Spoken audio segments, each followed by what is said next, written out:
assalamu alaikum badi ngol men yalon ko wolle ben jibe kan radio ni television bulundala anningal badi malen ko teke modu touré men bale jam se fulo ale kibar ko wala bar kalam tan la ko gambe ma sekunda e se kan jibe ke luwa dale men lande men yalon ko wolle be den business on la yelola anin soro bar kalam tan la fanan ko dibitaw men yalon ko ngol be sabak sanjal North Bank tundola ate fanan kafuda Red Cross solma kaje ko kamol fahamundi kol dol la bel beden ni courant la même corona ti adum fanam bar kalam tan la ko ye drive fo do muta anin amoto tio men yalon ko ibe lafta kama sandi so sunya to funtini banko kanja nyulu anin kibar ko tawlo bi mbe wonde banke la radio anin television bulundal modu touré ko la kibarul banke kaduma le kibarul kono gambia man sakunda la kumala ay kibarul kum funtini kay tan ko ye jiber kele ko teke luwal la men yalon ko lel be den masol la yeloni sorongol la anin biti ko adum fanan o fanan man dan be mel da ba ko wolle mo do la tale nati anin masan di sol la funtimo wol be mo ko de mel yalon ko e sen kan jibele adum ye nyin sain ye nyin ko kamben ko ka itandi jama mol be la ko business ol mel yalon ko wolle ka do moro wa fi banko kanja wolu anin do moro tanko tawul marsol to anin bunda ko tawon wol be nyanta yellale taranse suba kana ko taran kilen tilibulo ko kam fanan bidigol men yalon ko wolle ka fen ko tawon wafi men man ka domorosi e silodi wolle la fanan sani wol fanan se yelo no tilibulo taran fula salfana wato kana ko taran woro bularo yin kibaro ya tande fanan ko mol men yalon ko iman som ka taman ni luwala faya sabu ye luwatnya ni e mari mu sinya fula akamunta matakunda lansino men dite la kaito ibatale bulle adum fana momo yalon ko fana bagaso be bulo bagaso nyin abukar man takunda al chati e ko be nyin kibaro fana babban da fana mo tiyolie men yalon ko wolle ka bagaso samba anin fen ko tawul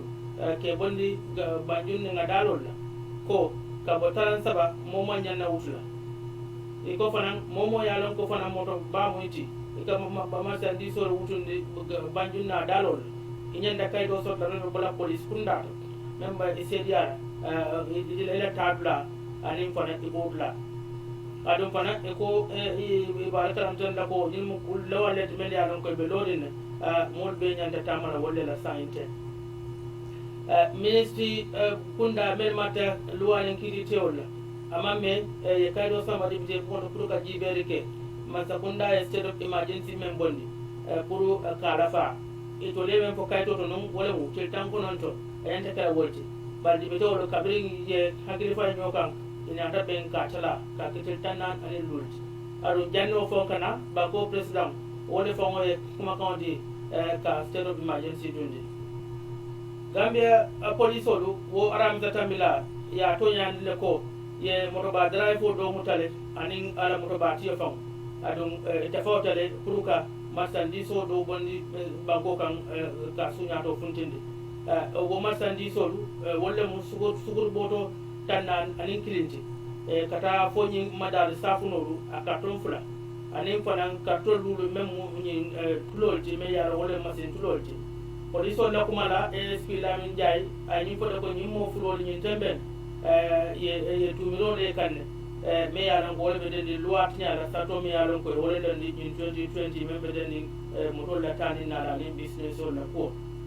ay ko de ko police o le belo dila la temben bari ibe ma ko kanne pour ka kiskis roke membe den nyun ko nyina piaro ay ko nan fode ko anti crime bunda men ma tani tabala ya ko la wolle le nyi moto ba mutanu dingrato membe jiboro ma fam adun ya fode ko ye montri nun kafa masle ene masandi sol wolo kunta mila adum fananko e ko amanda wada mara fam ni anti crime ni alfa mediala wala police kunda ko timel mata ni criminal ko jibol ko ye moto jamaale muta kata fo kulmo do ba kono mediala ko wolbe kata paren pour ka masandi solta ke sunya to funtindi banko kanja armi kibarol to mol mel yalon ko wolle fananka masan wafiro ke masandi spotamon la men manke domorolti melbe be kawara maseto wole fana e wasi bake business o al halo la nyin tamben e nyin kumata bulundala kibar bunday ka tande ko akolyate mabake pour que le balo sur nyin tamben kadum e ko wati kela bitigol sunyato yelle bani police ole je drum ke forcele pour yela bundal tam musodo diamuta bulundala ay nim fode ko akolyata temale bawa ka banano le wafi bari atela banano mol mer ka sa wolle bitigitiolti akoni wol ma yele e baje la tefal business o sidano fode manjang men yalo ngatele mu alfaati men mata birka ma sola kolla ay nim fode ko aya sula bakele ale mol fele mel yalo ko wolle le nyin ko ya ko soto bari atefanan killo ke masakunda la ko isakata ye ko dol to to moli mel yalo ko wolle mu manol tan do ton ko ton pour memba sabla no ko si wano nyame ken no do diamta bulundala kibar bundaye ni ko de ko masakunda nyanta fero kala nyin temben ka nin atare mawula watola ko ya memina wala kuro memina wala fon sembo wala wala kongo kuranti ayni wase ke ko masakunda nyanta fenkera mi yaron ko asirwa akode abete ara ke bulo ku wati wala nin ku kotawon bari pour ka damoro france ron de banko ni wole ko to me yaron ko akumayata andi mbadu wolu kibarol to ni sam ni nye de da facture me yaran ko be kombo sanya ya fode ko ayeltale ada moya sabu fonni ko mel be ma fonla ay ko de sula kubati fo ila fta gerola kaje ko kataje pour ka wol forcer ko do ko ndoni kabrin kibaro ni na futa police kundama wol na tela kisisro ke fon na fta je bali alfa mel yaran ko wolle bo dingirato wonna ta kayto itandi men botana ministry kunda bulmen mata nyemuto kunyali kaje ko yesilodi ni facture la pour ye continuer do ko o ko la le police wol fana manna ku ke na te bula ka continuer do ko ya fode fana ko mo jamal men kumata wol be la wasir kele men ya na bedending jade kende ya tinyala karola bada ma fauna ya fode ko facture do men fana ka nyewol to men be ko mbogun juru me yaran ko iba fla golden fish meal ko fana yel tale ni temben nyin nyemuta nyede da din kra fulol ibe frontal no kabrin nyin kuran na ta banko ka mem covid 19 sidi kani mem nyaton ko ti gambia na bos kundato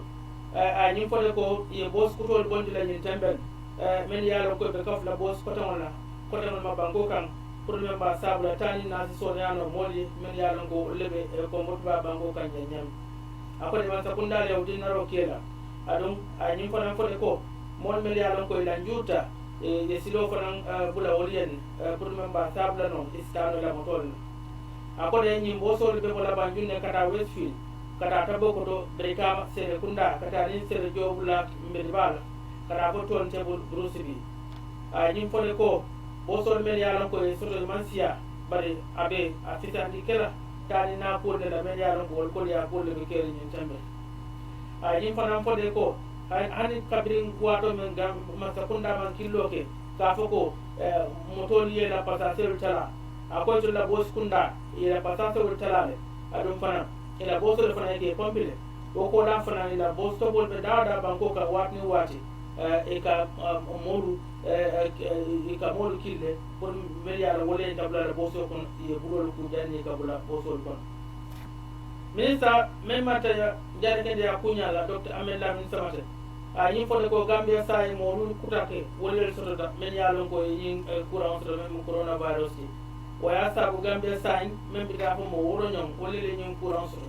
nyim mo fula ko meliala soto kutake sai iko mo wol bota United Arab Emirates wol Arab duty mo kilimbe je me yalo ka te bota Angleterre mo fula kotan woni mo dole mata nyola mo nani jaw me yalo ngole courant sutno adun ya fode fanko nyim mo me yalo ko courant sutno tan mo fula be je sanji mo wol soto mo fula kotan wol fana sanji mo anin sele soto mo lulu jam ko sanji woro ke bale woti docteur Ahmed Lamin Samate atele o kibarol banque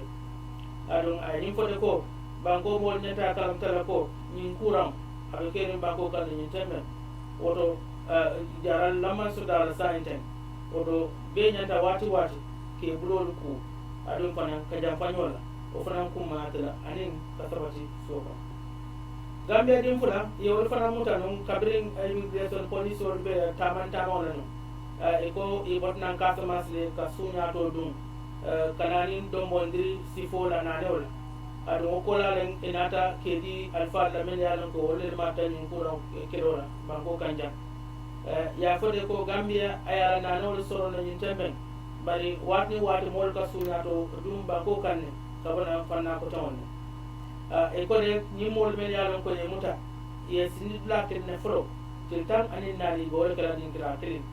pour ka jibe fo nyum kuran abelal fo tere Albi adibito me yalon ka be sabak sanjal Usman Touré ading Red Cross Society wolle be ye blodu nyola nyin temben pro ka je ko ka mul fahamundi ko dol la men yalon ko wolle mu hakle jaka soti membe del nyin kuran la mem corona ti honorable Usman Touré membe sabak sanjal nyin fode ko modo le hanin bi wol man la nyin kuran la ka soto tale adun dol fanan ka mul haklo jaka sino ay nyin fode fanan ko mol kabole Senegal wati kadum Gambia law ma fonda adum ay killo ke immigration nani man sakunda ko ite do si dubake pour ka ko isimol lani nani tani na iso lon nyame akole aga kole bulle wado pour ka mol bari kadum banko kan bari men kuma de wala nyinti ko e bul kuran le solo dingral do damento yalon ko ka mol forcé ye bulol ku janibe dun Gambia banko kanja alfa men yalla wolle be misi kunda do men mata don di sandon kolla ane misi kunda men yalla wolle mata na fulo ku nyalla anin university la alfa wolle be sai ka ftanyo ka karan so nyandi ni computer silo la kata internet pour men ba sabla no ko karando si karanno nyamen ni wato la ni wato ko me yalla ko kuran be banko kan alfa de ñu fone ko même bita fo agale ko do million lu ñom wala dépense ta ñun ko kun pour ka de ko fe ro sotno même ba sabula university karande won ci londo sotno anmi ba don kibarol to tarut ka fo me yalon ko ngole be ko mo gunjur wala fone dinaro ke mani botol la men yalon ko yedi mol la ko mo gunjur pour ka de ko finance dabula no corona keroto nyame banko kan nyame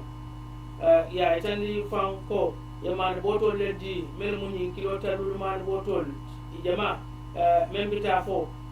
mani boto kemenan anin lunu ye wolle janjang adon ko ye janjang dimbal men tema abita fo dimba kemefula dimba tanyo wolle ya soto adon alfami yanon ko wolle taru itandi ko etoli ye nyin hame molle la mel yanon ko ya soto ma wara baki adum bay jabang ay ni fode ko ako alata ni nako domoro ate sotno la ni wato be wala sabu etolu dikita kaje ko si domoro janyande modul fe men yalon ko wolle be banko Gambia sojarol la kunda wol fanan ya tonya andle ko memu corporal Sadio Kontati anin corporal 75 men be Gambia Armed Forces eko ye mutale nyin temben adum fang iko bebe sujiring filol la men yalan ko wala keta ila kunda bato nyin esansi kaytol be ba fule kuponol men yabe kam taje men bita fo wuli keme sabanyo niya ahayma kodoto ya fode ko alfa men mata nyin kolum mabola memu kukota masandisol anin kuponol mabo wolle ya ajibe inata alonko manko kata nyulale ofsoto otuma la ko futande police wol ma wonna tela kiskisro ya itande ko nyimmo fulol de mel ya alonko ye muta ko ye belle nyintembe bari police wolu be la kiskisro ke kan halbi ka jibe une sawata kolmi nte jibe ke fanan se jibe ke fanan dunya la karola Cuba nyintembe ibe ferol fay kan ne pour ka boro sotondi courant la me yalon ko ngone mu nyin coronavirus ti nyin courant iko asembo wata bake aka mo jamaale fa dunia kono bari to be nyin fero men ke kan e lafta pour ka jibe boro men ba sabula no ase hadama dum wala bala kono sojarul ase sono sembo la nyamen men ba sabula no nyin coronavirus be kutla ko nyin boro nyin fa iba taste kan Louis Jab toro tan bal to be Havana adon iko mollel wakilta pour ya tasti bala men ya lon ko isobita ko nyum kurawon bela adon ya Cuba ila kibar bunda ole nyim banke ay ko coronavirus de ay mo jamal len fa duniya kon mo wuli jamal adon wol kono mel faro kara jamal mel te bankol mel ka woldam America te Spain ñol Italy France ani banku ko tawon scientist ol hani bide imam boro ston di corona bare mol mela ke muta watni wati ka ferol len ke ferto jar koy se ke fanso ani bi kibaro la wonto ban wolu ferol be ke kan duniya ko na pour ka je ko nyin corona courant nyin ise kuta la nyame kabre nyin courant funtata ay mo jamal len fa adum jama wole a courant be wala nyin tembe Afrika jang ya fode ko banku jama wole ya solo nyin tembe adum dunya la bunda mel mata jare ken diala wol fana mo jama le de ma bankol to mel be Afrika jang ka je ko ke sembentu ya no memba sabule sin ko kuran kel no nyame ya dum ka sute no mol bala adum amanda wala fana jorawol doldi mel ya lon ko isi mako no ka tastero ko jorawol la anin ke fam mako ya anin fana jorawol memba sabula fana do ko lal sera do ko keno mel ya don ko le jare ken diala fanna barumulu aka muntabi dum kibarol to kabona radio anin television bulundala ngay so dala jang aningal badi malen Modou Touré ngal beni barabake ale wato men ta kan jibe